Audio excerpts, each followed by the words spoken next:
You're standing at the checkout counter of a coffee shop, or perhaps a grocery store. The total comes up on the screen. It is a mundane moment, one you have experienced thousands of times. But watch what your hand does. Almost on autopilot, you reach for your wallet and pull out a specific card. Maybe it is heavy, made of metal, cool to the touch. Maybe it is a specific color, sapphire blue, gold, or platinum. As you tap it against the reader, you feel a tiny, almost imperceptible spark in your brain, a microscopic sense of victory. You tell yourself you're being smart. You are racking up points. You are getting 2% cash back. You are working toward that free flight. For a split second, you don't feel like you are spending money. You feel like you are earning it. You feel like you have hacked the system. But then, fast forward 3 weeks. The statement arrives in your email inbox. You see the notification on your phone. Your stomach tightens. A low-level hum of anxiety starts in your chest. You swipe the notification away without opening it. You tell yourself you will deal with it on Friday or after the next paycheck. You know the balance is higher than you intended, but you can't quite figure out how it happened. You didn't buy anything extravagant.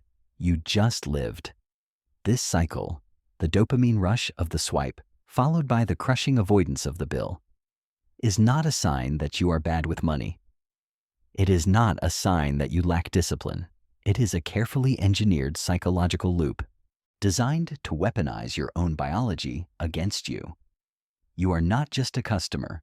You are a participant in a massive, invisible wealth transfer that moves money from the struggling to the wealthy, all while making you feel like you are winning. But the real trap is that this game is rigged in a way that your brain cannot naturally perceive. Let's dissect the first layer of this mechanism. It starts with a psychological phenomenon known as decoupling. In a cash economy, the pain of paying is immediate. If you hand over a $100 bill, you physically feel the loss. You see the bill leave your hand. You feel the lightness of your wallet.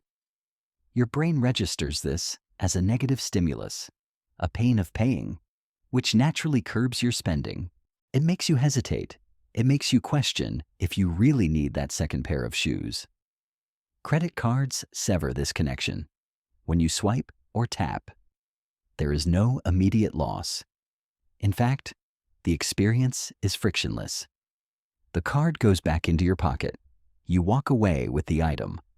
The pleasure of consumption is immediate, but the pain of payment is pushed into the hazy, distant future. This decoupling tricks your brain's reward system. You get the dopamine hit of acquiring something new without the balancing feedback loop of resource loss. This is why studies consistently show that people spend up to 100% more when using credit cards compared to cash. You aren't making a conscious choice to be irresponsible. Your brain is simply failing to register the transaction as real because the negative consequence has been surgically removed from the moment of purchase. But the industry didn't stop at just removing the pain. They added a synthetic pleasure. They introduced rewards. This is where the concept of gamification comes into play. By offering points, miles, and status tiers, credit card companies have turned your financial life into a video game. When you use your card, you aren't just spending, you are leveling up. This triggers the same neural pathways as gambling. The promise of a free flight to Europe or a concierge service isn't just a perk. It is a dangling carrot that justifies the overspending caused by the decoupling effect. You justify the $200 dinner because it's triple points on dining. You rationalize the purchase, but deep down, a quiet part of you knows the math doesn't actually work in your favor. Here is what most people miss about this entire setup. Those points aren't free. They never were. The money to pay for your cashback, your airline miles, and your airport lounge access has to come from somewhere. It comes from interchange fees. the transaction fees that merchants pay every time you swipe your card. To cover these fees, merchants raise prices on everything: a loaf of bread, a gallon of gas, a pair of jeans. They all cost a little bit more to subsidize the transaction fees.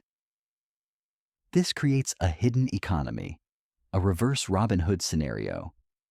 When a wealthy person buys groceries with a premium rewards card, they get 2% back. When a struggling single mother buys the same groceries with cash or a debit card, she pays the inflated price but gets nothing back. She is effectively subsidizing the wealthy person's rewards. But it gets darker. The real subsidy doesn't just come from merchant fees. It comes from the interest paid by those who fall behind. Let's talk about the aspirational self and the shame cycle. This is perhaps the most insidious psychological hook. Credit card marketing doesn't sell you a line of credit. They sell you an identity. They sell you the version of yourself you want to be: the traveler, the business mogul, the person who has made it. When you pull out that heavy metal card, you are signaling status to the world and, more importantly, to yourself. Consider the scenario of the striver. This is a person who is making a decent salary but living in a high-cost city. They feel the pressure to keep up. They see their friends on Instagram in Tulum or Tokyo. They feel a deep, gnawing sense of inadequacy, a status anxiety. The credit card offers a bridge across that gap. It allows them to live the lifestyle of their aspirational self right now.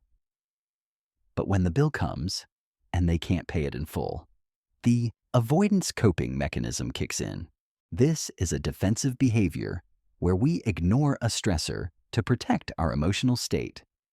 You pay the minimum. You tell yourself it's just for this month. You promise to catch up next time. But the interest, often 25% or higher, starts to compound. Now, you're no longer just paying for the item. You're paying for the time you borrowed. You're paying for the temporary relief of your status anxiety. And here is the brutal irony. The interest you pay is the fuel that funds the rewards program for the person who pays their bill in full every month. If you are carrying a balance, you are literally paying for someone else's vacation. You are the engine of the scam. It goes even deeper than that, into the very way we process shame. When you fall into credit card debt, the natural reaction is shame. You feel stupid. You feel like a failure. Society tells you that debt is a moral failing. This shame isolates you. It keeps you from asking for help. It keeps you from looking at the numbers. And paradoxically, shame often triggers more spending. It's a concept called retail therapy or mood repair. When we feel bad about ourselves, we seek a quick dopamine hit to feel better. What is the fastest way to get that hit? Buying something, using the card. The very thing that caused the pain is the only thing that seems to cure it. This is the self-medication loop. You are medicating the anxiety of debt with the mechanism of debt. The credit card companies know this. They analyze spending patterns. They know that when you are stressed, you are vulnerable. They will increase your credit limit exactly when you are most likely to use it, framing it as a reward for your loyalty, when in reality, it is handing a loaded weapon to someone in crisis. And let's look at the sunk cost fallacy embedded in the annual fees. You pay $500 a year for a premium card. You tell yourself you need to get your money's worth. So you spend more to unlock the bonuses. You book the more expensive hotel to use the credit. You alter your behavior to serve the card rather than the card serving you. You become an employee of the system, working to maximize a return that is mathematically designed to be less than what you put in. But the real trap is thinking you can outsmart a supercomputer designed to extract yield from human behavior. We often think of ourselves as rational actors. We think, I'll just use the card for the points and pay it off every month. And for a small percentage of people, the transactors, This works, but life is not a spreadsheet. Life is messy. A car breaks down, a medical emergency happens, a job is lost, or simply, a moment of weakness occurs. The moment you slip, the moment you carry a balance, the mathematical trap snaps shut. The interest you pay in 1 month of carrying a balance often wipes out an entire year's worth of rewards. The house always wins. The system is designed on the assumption that you will eventually slip. They are betting against your future self. They are betting that your future self will be tired, stressed, or unlucky. And statistically, they are right. This system relies on a permanent underclass of debtors to function. It requires millions of people to be trapped in the interest cycle to fund the perks of the few at the top. It is a redistribution of wealth from the impatient to the patient, from the stressed to the secure, from the poor to the rich. When you understand this, the flex of the metal card starts to look different. It doesn't look like success anymore. It looks like a lure. There is a profound sense of exhaustion that comes with maintaining this facade. The mental energy required to juggle balance transfers, track points, and manage payment dates is a tax on your cognitive bandwidth.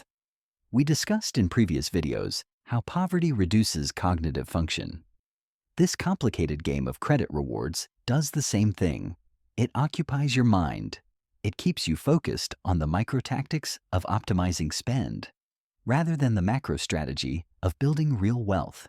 Now, you are spending hours figuring out how to get a free hotel night while missing the fact that the underlying debt is eating your net worth alive. You are rearranging deck chairs on the Titanic while checking your credit score. So, how do we break this? How do we step out of a game that is rigged against us? It starts with a radical act of self-compassion. You have to forgive yourself for falling for the trap. You were up against teams of behavioral psychologists, data scientists, and marketers with billion-dollar budgets. Of course you reached for the card. Of course you sought the dopamine.